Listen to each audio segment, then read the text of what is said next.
కల్వ పువ్వు లాంటి కళ్ళు, కొటేరు లాంటి ముక్కు, దొండపండు లాంటి పెదాలు, గులాబీ రేకుల్లాంటి బుగ్గలు, నాజుకైన ఉండి లేనట్లుగా ఉన్న సన్నటి నడు, కారు చీకటి లాంటి నల్లటి పొడవైన కురులు, చంద్రవంక లాంటి వేలి గోర్లతో 2 మైళ్ళ దూరం సువాసనలు వెదజల్లే నీలిరంగు శరీరంతో, అందానికే అసూయ కలిగేంత శరీరాకృతితో. ఏంటి కవిత్వం చెబుతున్నారని అనుకుంటున్నారా? కాదండి, మొదటిసారిగా భగవాన్ వేదవ్యాసుడు మహాభారతంలో ఒక అమ్మాయి అందాన్ని పొగుడుతూ రాసిన వర్ణాలని మీకు వినిపిస్తున్నా. ఆమెను ఒకసారి చూసిన తర్వాత ప్రపంచంలోని మిగతా స్త్రీలందరూ నాకు కోతుల్లా కనిపించారని మహాయోధుడైన జయప్రదుడు చెప్పాడంటే ఆమె ఎంతటి అందగత్తో మీరే ఊహించుకోండి. ఆమెను ఒకసారి చూస్తే చాలు మా జీవితం ధన్యమైపోతుందని భావించే ఎంతో మంది యువరాజులు, వీరులు, యోధులు మనకు మహాభారతంలో కనిపిస్తారు. మొత్తం మహాభారత కాలంలోనే కాదు, మానవ నాగరికత చరిత్రలోనే ఈ భూమి మీద అంతటి అందగత్త లేదంటే అతిశయోక్తి కాదు. అబ్బా, సస్పెన్స్ తో చంపకండి, ఆమె ఎవరో చెప్పండంటారా? సో చెబుతున్నా, ఆమెవరో కాదు, Draupadi, the beauty with brain. మహాభారతంలో భానుమతి, రుక్మిణి, సత్యభామ, సుభద్ర ఇలా ఎంతో మంది అందగత్తలను మించిన అందగత్తే ద్రౌపది. ఈమెను కృష్ణ అని కూడా పిలుస్తారు. ద్రౌపది పాండవుల ధర్మపత్ని. 5 భర్తలున్న పతివ్రతగా చరిత్ర పుటల్లో నిలిచింది ద్రౌపది. మన పురాణాల్లో ఇప్పటి వరకు మొత్తం 5 కన్యలున్నారు. కన్య అంటే సతి అని అర్థం. వివాహమైన స్త్రీని ఆమె పవిత్రత కారణంగా పతివ్రత అంటారు. ఆ 5 పతివ్రతలు ఎవరంటే, 1 అహల్య, ఈమె గౌతమ మహర్షి భార్య. 2 తార, ఈమె వానర వీరుడు వాలి భార్య. 3 సీత, ఈమె రామచంద్రుడి భార్య. మండోదరి, ఈమె రావణాసురుడి భార్య. 5 ద్రౌపది, ఈమె పాండవుల భార్య. వీరందరినీ పంచకన్యలు లేదా పతివ్రతలంటారు. వీరందరి గురించి ఇంకొక వీడియోలో మనం వివరంగా చెప్పుకుందాం. ఇక మన కథలోకి వస్తే, ద్రౌపది 3 జన్మలకు ముందు మొదట ఈమె వేదవతిగా జన్మించారు. ఈమె బ్రహ్మర్షి కుశధ్వజుడు మాలావతి దంపతుల కుమార్తె. ఈమె జన్మించినప్పుడు వేదధ్వని వినిపించింది. అందువలన ఈమెకు వేదవతి అని పేరు పెట్టారు. ఈమెను విష్ణుమూర్తికే ఇచ్చి వివాహం చెయ్యాలని ఎంతటి రాజులు వచ్చినా వారికిచ్చి పెళ్లి చేయలేదు కుశధ్వజుడు. విష్ణుమూర్తిని భర్తగా పొందడానికి ఈమె తపస్సు చేస్తున్నప్పుడు ఆకాశ మార్గాన పోతూ రావణుడు ఈమెను చూచి ఈమె అందానికి మోహించి తనను పెళ్లి చేసుకోమని కోరతాడు. అందుకు వేదవతి తిరస్కరిస్తుంది. అప్పుడు రావణుడు మోహంతో ఆమెను చెరపట్టబోగా వేదవతి అగ్నిలో దూకి చనిపోతుంది. ఆ తర్వాత జన్మలో ఈమె ఇంద్రసేనగా జన్మించింది. మౌద్గల్యుడు అనే మునికి భార్య అవుతుంది. మౌద్గల్యుడు 5 శరీరాలు ధరించి ఆమెతో కాపురం చేశాడు. ఆ తర్వాత జన్మలో ఈమె కాశీరాజు పుత్రికగా జన్మించింది. చాలా కాలం కన్యగా ఉండి మహాశివుని గురించి ఘోర తపస్సు చేసింది. శివుడు ప్రత్యక్షమై వరం కోరుకొమ్మనగా ఆమె 14 లక్షణాలతో భర్తను కోరింది. అందులో 5 ప్రధాన లక్షణాలు చూస్తే, నైతిక విలువలు, శారీరక బలం, నైపుణ్యం, అందమైన తెలివైన భర్త కావాలని కోరింది. అందుకు శివుడు, అది అసంభవం. ఈ లక్షణాలన్నీ ఉన్న వ్యక్తిని నేను నీ వద్దకు పంపితే అతను సమాజంలో అసమతుల్యతను ఎదుర్కోవచ్చు, లేదా అది అతనికి ముప్పుగా మారనువచ్చు. అందుకని వేరే ఇంకేదైనా వరం కోరుకో అంటాడు. అందుకు ఆమె, నేను నా తపస్సు చేశాను, మీరు నా శ్రమకు తగిన ఫలితాన్ని ఇవ్వమని కోరుతుంది. అందుకు శివుడు, సరే అయితే వచ్చే జన్మలో నీ కోరిక నెరవేరుతుంది, దానివల్ల వచ్చే పరిణామాలను కూడా ఎదుర్కోవడానికి సిద్ధంగా ఉండు అని అదృశ్యమవుతాడు. ఇక ఈ జన్మలో ఆమె ద్రుపదుని పుత్రిక ద్రౌపదిగా జన్మించింది. ఒకసారి ద్రోణాచార్యుని ఆజ్ఞ ప్రకారం అర్జునుడు వెళ్లి ద్రుపదుడిని బంధించి ద్రోణాచార్యుడి కాళ్ళ దగ్గర పడవేస్తాడు. ద్రోణుడి వలన కలిగిన గర్వభంగానికి బాధపడిన ద్రుపదుడు ద్రోణుడిని చంపగల పరాక్రమవంతుడైన కుమారుడు, అలాగే అర్జునుడిని పెండ్లాడగలిగే సౌందర్య రాశి అయిన కుమార్తెను పొందాలనే సంకల్పంతో యజ్ఞం చేస్తాడు. ఆ యాగఫలంగా యజ్ఞం నుండి అయోనిజలుగా దృష్టద్యుమ్నుడు, ద్రౌపది జన్మిస్తారు. వీరి తల్లి గర్భం నుండి జన్మించలేదు. పిల్లల రూపంలో జన్మించిన వారిని అయోనిజలు అంటారు. ద్రౌపది అయోనిజగా యజ్ఞం నుండి జన్మించింది కాబట్టి ఆమెను యజ్ఞసేని అని కూడా పిలుస్తారు. అయితే ఇక్కడ ద్రోణాచార్యునికి ద్రుపదునికి మధ్య ఉన్న స్నేహం అది కాస్త వైరంగా మారి వీరిద్దరూ బద్ధశత్రువులుగా ఒకరిని ఒకరు ఎలా చంపుకున్నారు అనే దానిపై సవివరంగా ద్రోణాచార్య అనే ఒక వీడియో చేశాను. అది మన ఛానల్లో ఉంది. ఒకసారి దాన్ని కూడా చూడండి, మీకు అర్థమవుతుంది. ఇక కథలోకి వస్తే, ద్రౌపది చిన్నప్పటి నుండి చాలా తెలివైంది, చురుకైంది. అంతఃపురంలో యువరాణిలా తండ్రి ద్రుపదుడి గారాల పట్టిగా, అన్న దృష్టద్యుమ్నుడికి ఇష్టమైన చెల్లెలిగా అల్లరి చేస్తూ ఎంతో అపురూపంగా అల్లారుముద్దుగా పెరిగింది. వేదంగాలు అభ్యసించింది. ఈమె తెలివితేటలను చూసి గురువులు సైతం అబ్బురపడేవారు. నాట్య కళలోనూ అద్భుత ప్రావీణ్యం సంపాదించింది. తమ రాజ్యంలోని పేదల పట్ల చాలా దయ కలిగి వారి అవసరాలన్నిటిని తీర్చేది. ఆకలితో ఉన్న వారికి అన్నపూర్ణలా అన్నం పెట్టేది. ఎన్నో రాజకార్యాల్లో తండ్రికి చేదోడు వాదోడుగా ఉండి ఎన్నో సమస్యలను పరిష్కరించేది. ద్రౌపదికి యుక్త వయసు వచ్చాక ఆమెను అర్జునుడికి ఇచ్చి పెళ్లి చెయ్యాలనే ఆలోచనలో ఉన్న ద్రుపదుడు పాండవులు లక్క ఇంటిలో ఉండగా అది కాలిపోయి వారు చనిపోయారని తెలుసుకుని ఎంతో శోకించాడు. కాని పాండవులు ఎక్కడో ఒక చోట బతికే ఉంటారని పురోహితులు చెప్పడం వల్ల అర్జునుడిని స్వయంవరానికి రప్పించడానికి ఒక మత్స్య యంత్రాన్ని ఏర్పాటు చేస్తారు. ఒక బలమైన ధనస్సును తయారు చేయించాడు. ఆ ధనస్సును ఎక్కుపెట్టి ఆకాశంలో తిరుగుతున్న చేపను కొట్టిన వాడికి తన కుమార్తెని ఇచ్చి వివాహం చేస్తానని ప్రకటించాడు. ఒక అర్జునుడు తప్ప వేరే వాళ్ళు ఆ మత్స్య యంత్రాన్ని కొట్టలేరని ఆయన నమ్మకం. అయితే అప్పటికే ద్రౌపది అసమాన అందగత్తె అని ఈ భూమండలమంతా తెలియడంతో ఆమెను పెళ్లి చేసుకోవడానికి కనీసం దూరం నుండైనా ఆమె అందాన్ని తనివి తీరా చూడాలని అన్ని రాజ్యాల నుండి రాకుమారులు, వీరాది వీరులు, ప్రజలు, బ్రాహ్మణులు తండోపతండాలుగా స్వయంవరానికి తరలివచ్చారు. వారందరిలో ఒకరిని వరించడానికి తెల్లటి పుష్పమాల ధరించి ద్రౌపది స్వయంవరం భవనంలోకి వస్తుంది. అంతే, ఆకాశంలో తలుక్కున మెరిసే నక్షత్రాన్ని చూసినట్లు స్వయంవరానికి వచ్చిన రాజులందరూ నోట మాట రాక ఆమె అందాన్ని చూస్తూ ఉండిపోయారు. ఏ దేవకన్యో లేక ఏ గంధర్వ కన్యో శాపవశాత్తు ఈ భూమిపైకి వచ్చిందని భావిస్తూ ఆమె అందాన్ని మైమర్చిపోయి చూడసాగారు. ఆమె నీలిరంగు శరీరం వెదజల్లే సువాసనలు 2 మైళ్ళ దూరం వరకు వ్యాపించాయి. రెప్పవేస్తే ఎక్కడ ఆమె మాయమైపోతుందన్నట్టుగా ఆమె నుండి వచ్చే సువాసనలు పీల్చుకుంటూ ఊపిరి బిగబట్టి అందరూ ఆమెనే చూడసాగారు. ఆమె ఎవరిని వరిస్తుందో వాడు చాలా అదృష్టవంతుడని, తామే ఆ అదృష్టవంతుడు కావాలని ఆ భగవంతునికి మనసులోనే వేల నమస్కారాలు చేసుకుంటున్నారు. దృష్టద్యుమ్నుడు స్వయంవరానికి వచ్చిన రాజులందరికీ మత్స్య యంత్రం గురించి వివరించాడు. అలాగే ద్రౌపదికి స్వయంవరానికి వచ్చిన రాజుల గురించి చెప్పాడు. దుర్యోధనుడు, దుశ్శాసనుడు సహా 100 మంది కౌరవులు, వారి పక్కనే ఉన్న కర్ణుడు, అశ్వత్థామ, విరాటుడు, జరాసంధుడు, సాత్యకి, సాంబుడు, ప్రద్యుమ్నుడు, శిశుపాలుడు, జయద్రథుడు, భగదత్తుడు మొదలైన అనేక మంది రాజులు, ఇంకా యదు, వృష్ణి, భోజ, అందక వంశరాజులు, అలాగే సంభావనల కోసం వచ్చిన బ్రాహ్మణ సమూహాలను ద్రౌపదికి చూపించాడు దృష్టద్యుమ్నుడు. శ్రీకృష్ణుడు తన అన్న బలరాముడితో కలిసి స్వయంవరానికి వచ్చాడు. మనకు వ్యాస మహాభారతంలో శ్రీకృష్ణుని ప్రస్తావన మొట్టమొదటిసారిగా ద్రౌపది స్వయంవర ఘట్టంలోనే కనిపిస్తుంది. స్వయంవరం మొదలైంది. ఒక్కొక్కరే వచ్చి తమ అదృష్టాన్ని పరీక్షించుకుంటున్నారు. కాని ఎవరు ఆ బలమైన ధనస్సును ఎక్కువ పెట్టలేకపోయారు. దుర్యోధనుడు సైతం ఆ ధనస్సును ఎత్తలేక అవమాన భారంతో వెళ్లి తన సీట్లో కూర్చుంటాడు. శల్యుడు లాంటి వీరులు ధనస్సును ఎక్కుపెట్టినా మత్స్యయంత్రాన్ని ఛేదించలేకపోయాడు. తర్వాత కర్ణుడు వస్తాడు. అందరూ కర్ణుడు తప్పక ఆ మత్స్యయంత్రాన్ని ఛేదిస్తాడనుకున్నారు. ఎందుకంటే అర్జునుడితో సహా పాండవులంతా చనిపోయారని ప్రజలందరికీ తెలుసు. కాబట్టి ఇక ఈ భూమండలంలో కర్ణుడిని మించిన విల్లుకాడు లేడని అందరి నమ్మకం. కర్ణుడు చేపను గురిచూసి బాణాన్ని సంధిస్తాడు. ఒక్క వెంట్రుక వాసిలో చేప తప్పించుకుంటుంది. అప్పుడు దుర్యోధనుడు లేచి ద్రుపదుడు కావాలని రాజులందరినీ అవమానించడానికి ఈ మత్స్యయంత్రాన్ని ఏర్పాటు చేశాడు. కర్ణుడికే సాధ్యం కానప్పుడు ఇంకెవరు ఛేదిస్తారని అంటారు. అప్పుడు బ్రాహ్మణ వేషంలో ఉన్న అర్జునుడు లేచి 5 బాణలతో మత్స్యయంత్రాన్ని పడగొడతాడు. వచ్చిన రాజులందరూ ఆశ్చర్యపోయారు. వీరులైన మహారాజులకే సాధ్యం కాని దాన్ని ఒక బ్రాహ్మణ యువకుడు ఛేదించేసరికి వారికి నోట మాట రాలేదు. ఆ తర్వాత ద్రౌపది అర్జునుడి మెడలో పూలమాల వేస్తుంది. ద్రౌపదిని తీసుకుని అర్జునుడు మిగతా సోదరులందరితో కలిసి తాము నివాసముండి ఏకచక్రపురానికి వచ్చి తన తల్లి కుంతీదేవితో అమ్మా బహుమతి తెచ్చాను అంటాడు అర్జునుడు. అప్పుడు పూజలో ఉన్న కుంతికి సరిగా వినపడక భిక్ష తెచ్చాడనుకుని 5 అన్నదమ్ములు సమానంగా పంచుకోండి అంటుంది. ఆ తర్వాత ద్రౌపదిని చూసి అయ్యో తప్పైందే, నేను అన్నం తెచ్చావనుకుని 5 సోదరులు పంచుకోమన్నాను. ఒక అమ్మాయిని ఎలా పంచుకుంటారు, అది తప్పు కదా అని మదన పడసాగింది.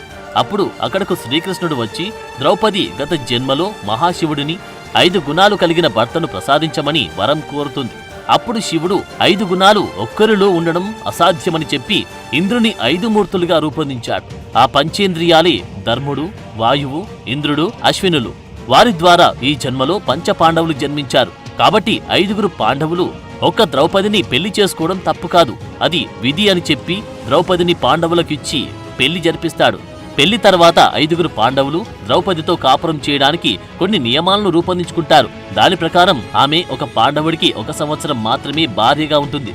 1 సంవత్సరం తర్వాత ఆమె తన మొదటి భర్త నుండి తనను తాను మానసికంగా, శారీరకంగా దృఢంగా తయారు చేసుకోవడానికి 1 నెల పాటు రెస్ట్ తీసుకుంటుంది. ఒకవేళ సంవత్సరం చివరలో ఆమె గర్భం దాలిస్తే బేబీ జన్మించేంత వరకు ఆమె ఒంటరిగానే ఉంటుంది. పుట్టిన బిడ్డ ఆలనా పాలన చూడడానికి బాబుకి 1 సంవత్సరం నిండేంత వరకు కూడా ఆమె ఒంటరిగానే ఉంటుంది.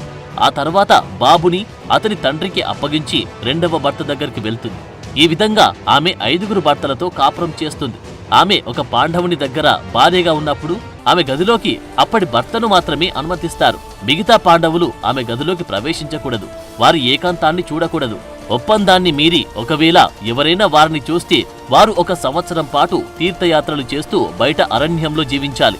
అలాగే మన జీవితం చివరి వరకు ద్రౌపదినే పాండవుల పట్టపురాణిగా ఉంటుంది. ఒకవేళ ఎవరైనా పాండవుడు ఇంకో పెళ్లి చేసుకున్నా ఆమెను ఇంద్రప్రస్థంలోకి తీసుకురాకూడదు, వారిని వారి రాజ్యంలోనే ఉంచాలి. ఈ నియమాలన్నింటికీ కట్టుబడి ఉంటామని పాండవులందరూ వాగ్దానం చేశారు. ఈ విధంగా ద్రౌపది 5 భర్తలతో కాపురం చేసింది. ఒక్కో పాండవుడికి ఒక్కో బిడ్డ చొప్పున మొత్తం 5 బిడ్డలకు జన్మనిచ్చింది. వీరిని ఉప పాండవులంటారు. అయితే ఒకసారి అర్జునుడు ద్రౌపది ధర్మరాజు దగ్గర ఉన్నప్పుడు తన ధనస్సు కోసం ధర్మరాజు గదికి వెళ్లి వారి ఏకాంతాన్ని చూసి ఒప్పందాన్ని మీరాడు. అందుకు 1 సంవత్సరం వనవాసం చేసి 3 పెళ్లి చేసుకున్నాడు. సుభద్రను అయితే ఏకంగా ఇంద్రప్రస్థానానికి కూడా తీసుకువచ్చాడు. అయితే ఇంకొంతమంది ద్రౌపదికి సూర్య భగవానుడు వరం ఇచ్చాడని, వరప్రభావం చేత ఆమె నిత్య కన్యగా ఉంటుందని, అంటే ఆమె మొదటి భర్తతో కాపురం చేసి పిల్లాడిని కన్న తర్వాత ఆమె కన్యత్వం చెడకుండా సాధారణ స్థితికి వస్తుందని, శరీరాకృతి మారదని, తద్వారా ఆమె 5 భర్తలకు బిడ్డలను కన్నా కూడా ఆమె కన్యత్వం పెళ్లికి ముందులాగానే ఉంటుందని అన్నారు. అలాగే ఇంకొంతమంది కుంతికి కర్ణుడి పుట్టుక సమయంలో ఆమె కన్యత్వం చెడకుండా ఉండేందుకు సూర్య భగవానుడు చెప్పిన మంత్రాన్ని తన కోడలు ద్రౌపదికి కుంతి ఉపదేశించిందని అంటారు. దీని ప్రకారం ఆమె ఇంకో భర్త దగ్గరకు వెళ్లేటప్పుడు అగ్నిగుండం ద్వారా నడిచి వెళ్తుందని, అప్పుడు ఆమె శరీరాకృతి నిత్య యవ్వనంగా మారుతుందని, అందుకే ఆమెను యజ్ఞసేని అని కూడా పిలుస్తారని చెబుతున్నారు. అయితే సూర్యుడి వరం గురించి వ్యాస భారతంలో చెప్పలేదు. ద్రౌపది తన అత్త కుంతీదేవిని ఎంతో ప్రేమగా సొంత తల్లిలా చూసుకునేది. కుంతి పట్ల ఎంతో అనుకువగా ఉండి ఆమెకు సపర్యలు చేసేది. అంతేకాక తనను అర్జునుడు గెలిచి తెచ్చినప్పటికీ 5 భర్తల పట్ల ఒకే ప్రేమను కనపరిచేది. వారిలో ఒకరిని పొగిడి ఇంకొకరిని తక్కువ చేసేది కాదు. తద్వారా పాండవులందరూ తమలో తాము కొట్టుకోకుండా విడిపోకుండా చివరి వరకు ఉమ్మడిగా జీవించడానికి, యుద్ధంలో ఒక్కటిగా పోరాడడానికి ద్రౌపదే కారణం. ఆ తర్వాత పాండవులు ఇంద్రప్రస్థానాన్ని రాజధానిగా చేసుకుని రాజసూయ యాగాన్ని కూడా చేస్తారు.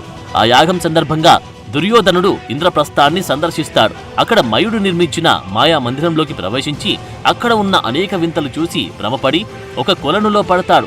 అది చూసి నవ్విన ద్రౌపది అందేకా పుత్ర అందస్య అంటే అంధుడు కొడుకు అంధుడు అని దుర్యోధనుడిని అవమానించిందని, అందుకే దుర్యోధనుడు ఆమె మీద ఎలాగైనా పగ తీర్చుకోవాలనుకున్నాడని అంటారు. ఈ కథ కేవలం జానపద సినిమా కథ మాత్రమే. వ్యాస భారతంలో దీని ప్రస్తావన లేదు. ఇది మొత్తం బూటకపు కథ.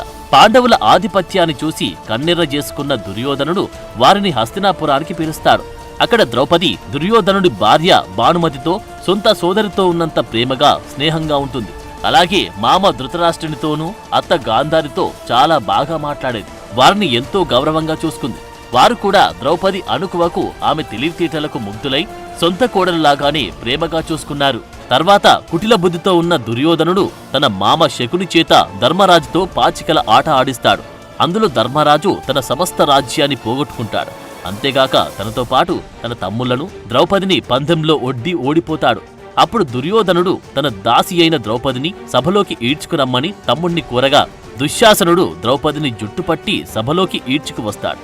సభలో ఉన్న పెద్దలందరితో ద్రౌపది ధర్మరాజు తానోడి నన్నోడేనా లేక నన్నోడి తానోడేనా నా ప్రశ్నకు సమాధానం చెప్పమంటుంది. ధర్మరాజు ముందు తాను ఓడిపోయినప్పుడు నన్ను పందెంలో కాసే అర్హత అతనికి ఎలా ఉంటుంది అని ధర్మ సందేహమైన ప్రశ్నను అడగగా సభలోని పెద్దలెవరూ ఆమెకు సమాధానం చెప్పలేకపోతారు.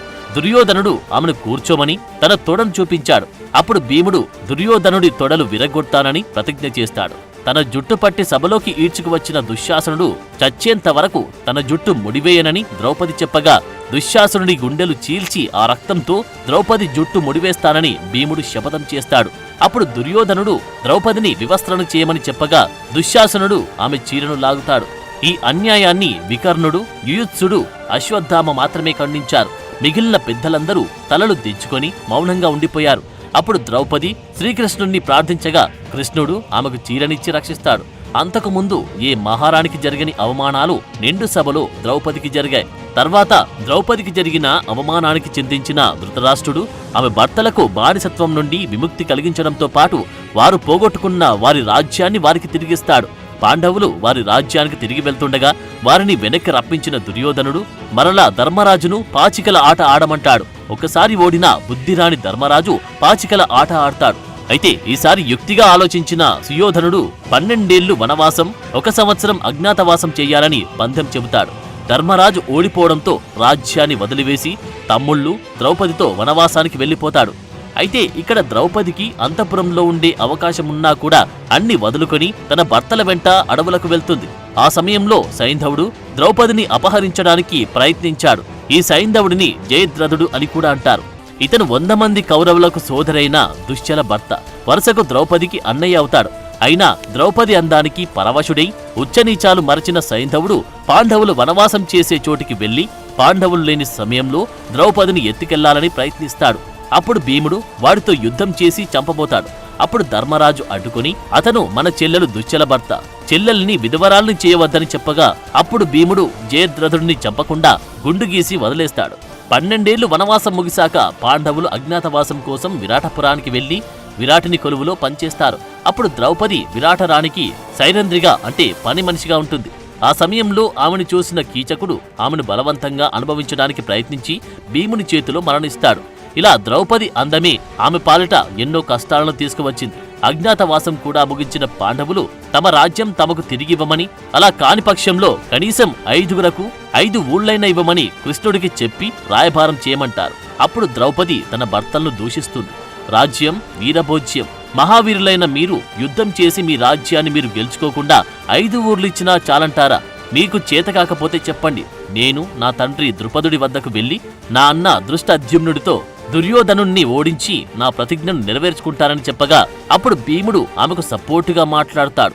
చివరకు ద్రౌపది అభిప్రాయం ప్రకారం శ్రీకృష్ణుడు హస్తినాపురానికి రాయభారానికి వెళ్లి అక్కడ దుర్యోధనుణ్ణి రెచ్చగొట్టినట్లు మాట్లాడతాడు.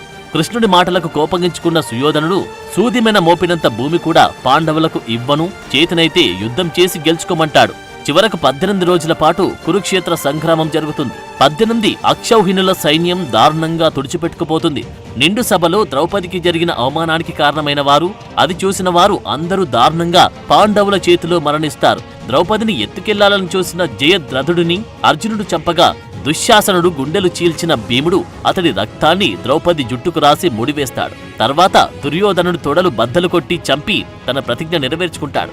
తనను అవమానించిన వాళ్ళంతా చచ్చారని సంతోషిస్తున్న ద్రౌపదికి ఆ సంతోషం ఎంతోసేపు నిలవలేదు. దుర్యోధనుడు చనిపోతూ పాండవులపై పగ తీర్చుకోమని అశ్వత్థామకు చెప్పగా రాత్రిపూట పాండవుల శిబిరంపై దాడి చేసిన అశ్వత్థామ ద్రౌపది 5గురు కొడుకులు ఉప పాండవులను అలాగే ద్రౌపది అన్న దృష్టద్యుమ్నుడిని దారుణంగా చంపేస్తాడు. యుద్ధం గెలిచానని సంతోషిస్తున్న ద్రౌపదికి తన కొడుకులు చనిపోయారన్న వార్త శరాఘాతంగా తగులుతుంది. ఆ విషాదం నుండి ఆమె కోలుకోవడానికి చాలా సమయం పడుతుంది. యుద్ధం వల్ల ఎన్నో కష్టాలు, కన్నీళ్లు, ఆనందం, దుఃఖం అన్నీ ఉంటాయని శ్రీకృష్ణుడు ఆమెను ఓదారుస్తాడు. తర్వాత హస్తినాపురానికి చక్రవర్తిగా ధర్మరాజు, పట్టపురాణిగా ద్రౌపది పట్టాభిషిక్తులవుతారు. 36 ఏళ్ల పాటు రాజ్యాన్ని జనరంజకంగా పాలించిన ధర్మరాజు కృష్ణుడు అవతార సమాప్తి చేశాడని తెలుసుకొని జీవితం మీద వైరాగ్యం పెంచుకొని పాండవులు మహాప్రస్థానం ప్రారంభిస్తారు. ఆ యాత్రలో అందరికన్నా ముందు ద్రౌపది మరణిస్తుంది. తర్వాత నకుల, సహదేవుడితో పాటు అర్జునుడు, భీముడు కూడా మరణిస్తారు. ధర్మరాజు ఒక్కడే సశరీరంతో స్వర్గానికి చేరుకుంటాడు. సో ఏ విధంగా ప్రపంచ సుందరిగా తన అందంతో ఎంతో మంది రాజులకు నిద్ర లేకుండా చేసిన ద్రౌపది తన జీవితంలో ఆనందం కన్నా ఎన్నో అవమానాలు, కష్టాలు, కన్నీళ్లను చవిచూసి చివరకు స్వర్గాన్ని చేరుకుంది. ఇలా 5గురు భర్తలున్న మహాప్రతివ్రతగా చరిత్రలో పంచకన్యలలో ఒకరిగా ఆమె నిలిచిపోయిందంటే ద్రౌపది పాటించిన నీతి, నియమాలు, కుటుంబ విలువలు ఇప్పటి తరానికి ఎంతో ఆదర్శప్రాయం. అందుకే ఇప్పటికీ కొన్ని రాష్ట్రాల్లో ఆమెను ద్రౌపది మాతాగా ప్రజలు పూజిస్తున్నారు, ఆరాధిస్తున్నారు. జై ద్రౌపది మాతాజీ జై. For more videos like this, subscribe Big TV channel.